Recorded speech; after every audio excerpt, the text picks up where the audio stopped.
The US Speaker of the House, Nancy Pelosi, has concluded her controversial trip to Taiwan.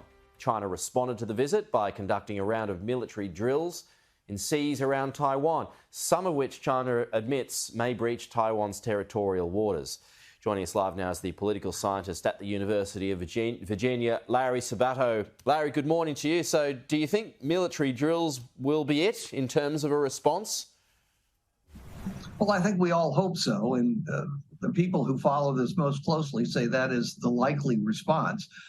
China has gotten over worse before, so I suppose that can happen again. This was really unexpected that the reaction would be as strong as it already has been. From China? From China, yes. It could, I suppose, people were talking about a whole lot more. I mean, potentially the firing of missiles into waters.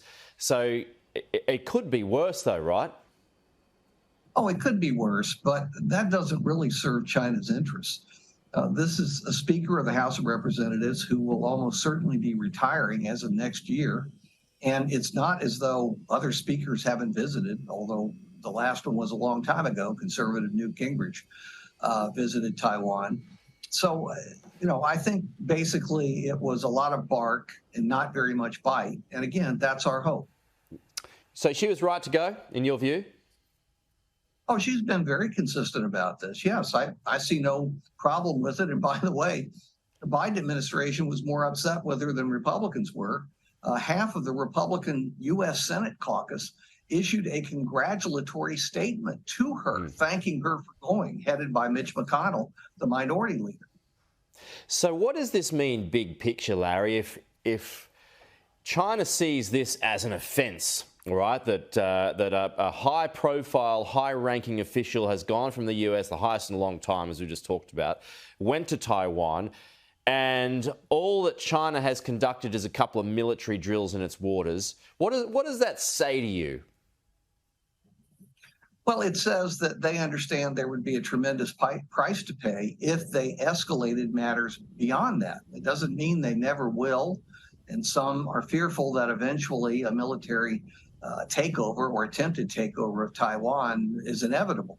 But for China, there are going to be major costs too. And I should add, both parties in the United States are pretty anti-China. That is one subject, one topic that actually unites Democrats and Republicans. What's your view on a timeline in terms of when you think, because I think most people, like you just said there, believe it's an inevitability that China it wants Taiwan back. Have you got a timeline on when you think that might happen?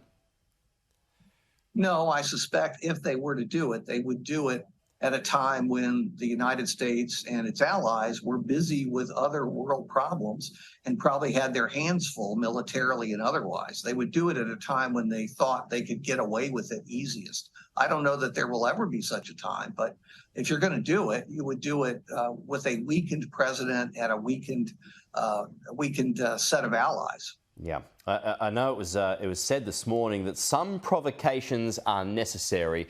This is a point that was made about Nancy Pelosi's visit. Do you agree with that? I do. And, she has had a very tough view on China since Tiananmen Square. And she's demonstrated it in Tiananmen Square, even before she was speaker. So this is not a surprise. It is consistent with her entire record and is being supported by large groups of both parties.